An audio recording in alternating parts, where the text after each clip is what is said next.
Assalamualaikum warahmatullahi wabarakatuh. Saya Syah Budin. Terima kasih banyak kerana anda berada di channel YouTube saya dan terima kasih banyak jika anda telah tekan butang subscribe. Kalau belum tekan butang berkenaan, tekan butang itu sekarang. Jika ada video-video yang bermanfaat, insya-Allah akan ada di feed YouTube anda. Beberapa hari ini saya dikongsikan dengan satu video yang diminta untuk saya berikan sedikit ulasan. Jom kita tengok video berkenaan. Moga-moga kita mengambil manfaat ilmu selepas itu.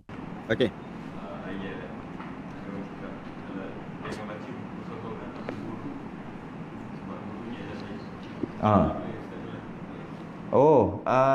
Baca buku memang pun baca buku ke majalah ke apa tanpa guru berkaitan dengan agama berkaitan dengan dunia tak apa. Berkaitan dengan agama memang guru dia akan jadi syaitan. Betul. Siapa yang Ada ketuk Syekh ngajar. Sesiapa yang membaca tanpa guru, maka gurunya adalah syaitan. Ya, betul.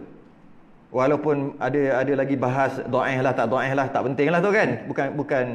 Bukan kerja kita nak dhaif tak dhaif. Cuma betul, baca kitab saja, baca berkaitan agama tanpa guru, maka guru syaitan. Macam Guru lah.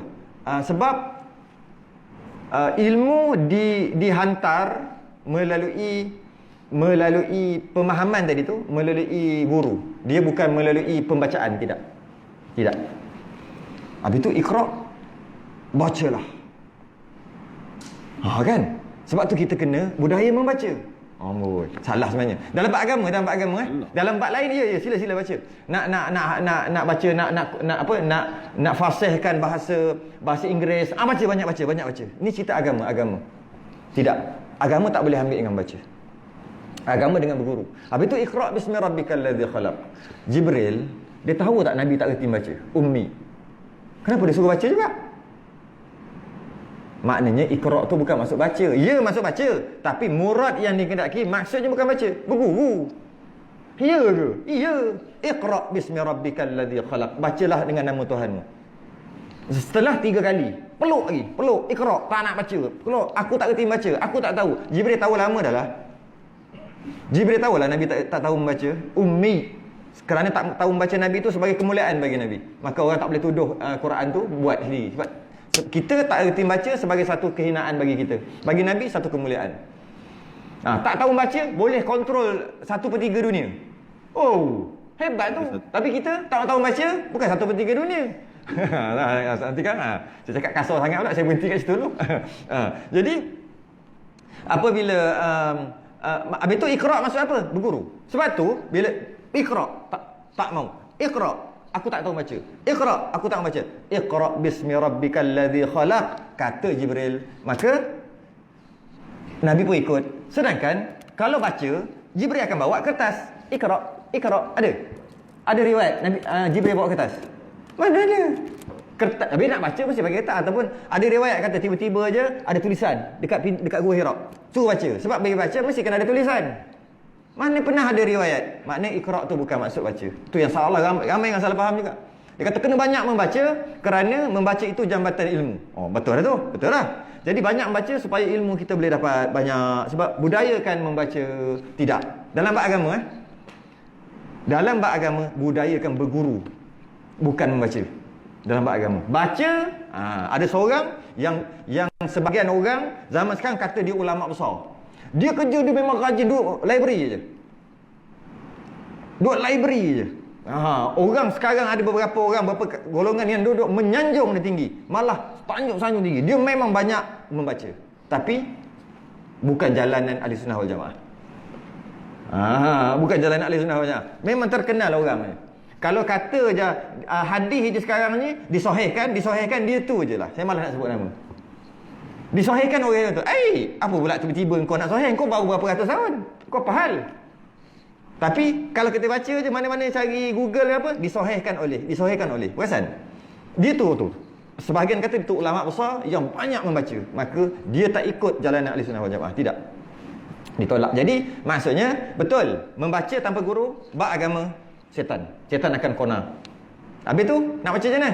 Baca guru maksudnya lah. Guru baca faham. Sebab pemahaman dia akan datang dengan cara berguru tu.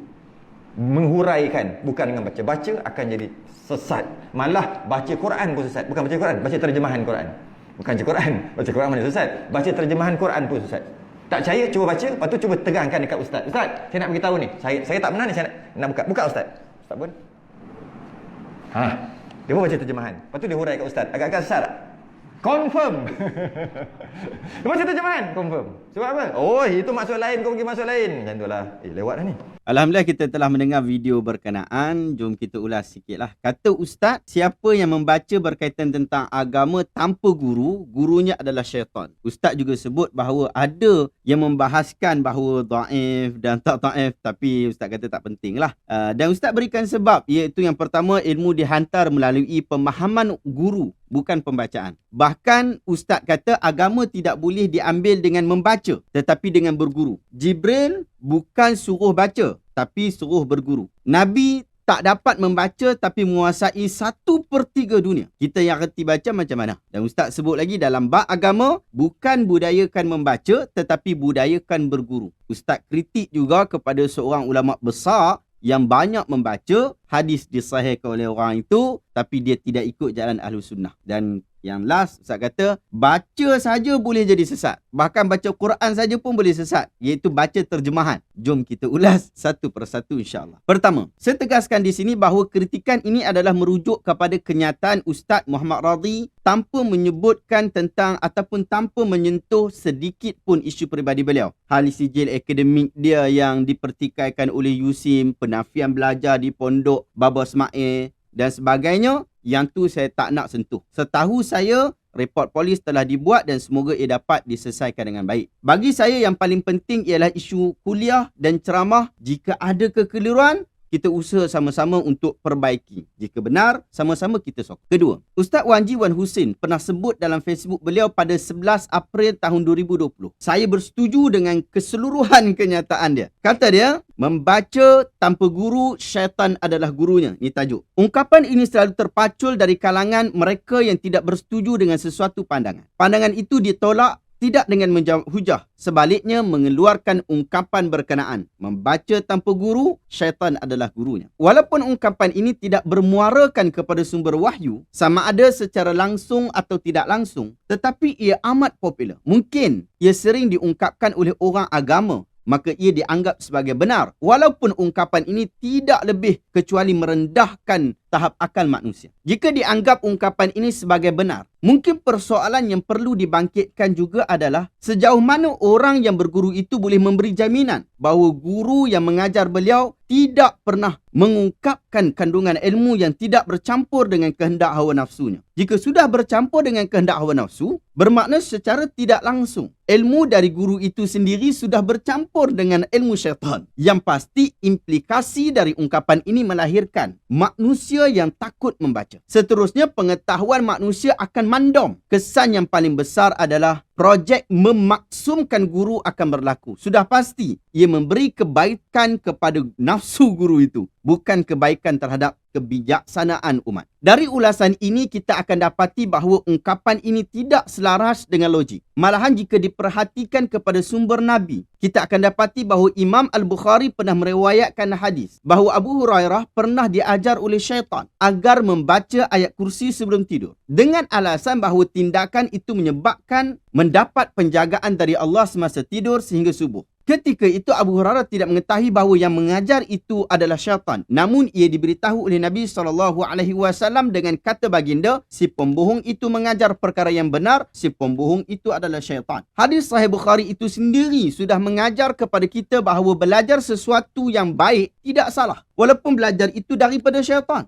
Dengan itu lebih tidak salah jika mendapat pengetahuan menerusi membaca, kerana membaca tidak semestinya dipengaruhi oleh syaitan. Umat yang berjaya membina tamadun adalah umat yang membaca. Ungkapan yang boleh menakutkan manusia dari membaca hakikatnya mahu meruntuhkan tamadun. Lebih rosak jika ungkapan itu datang dengan disadurkan ungkapan keagamaan, kerana kesannya boleh memberikan gambaran bahawa kebodohan itu seperti bermuarakan dari agama. Tamat kenyataan daripada Ustaz Wan Ji Wan Husin. Ketiga, kenyataan siapa yang membaca berkaitan agama tanpa guru, gurunya adalah syaitan, bukanlah satu hadis. Bahkan tak ada pun orang bincang ia sahih ke, ia dhaif ke, melainkan mereka mengatakan ia adalah palsu jika disandarkan kepada Nabi SAW. Belajar menggunakan buku bukanlah satu kecelaan jika menggunakan metodologi ilmu yang betul. Bahkan betapa ramai yang belajar berguru, tetapi gurunya itu sendiri adalah syaitan. Tak menulis buku, tetapi membawa orang kepada kesesatan, guru sendiri tak betul. Jika buku yang telah dijelaskan dengan terang, dengan info-info tambahan, sebahagian buat infografik yang tidak mengelirukan, lebih terperinci dan mudah difahami, ia lebih baik untuk dipegang berbanding belajar dengan guru yang gelong dan merapung. Keempat, guru tidak boleh dihadkan dengan hanya yang hidup sahaja, tetapi ia juga boleh dilihat dalam bentuk yang lain. Contohnya adalah buku karangannya ataupun buku tulisan anak muridnya. Kita yang menyatakan bermazhab Asy-Syafi'i, adakah kita hanya berpada dengan mengambil ilmu dengan berguru, atau kita juga membaca tulisan-tulisan ulama mazhab Asy-Syafi'i rahimahullah? Bukankah dalam metodologi mazhabi kita, ia telah menetapkan cara menuntut ilmu itu tidak berpada dengan berguru, tetapi juga melalui kitab? Jika tidak perlu lagilah ulama-ulama kita tulis buku. Kelima, perkataan popular yang disebutkan oleh ramai ulama, bukanlah sesiapa yang membaca tanpa guru, maka gurunya syaitan. Tetapi ungkapan yang sering mereka sebut ialah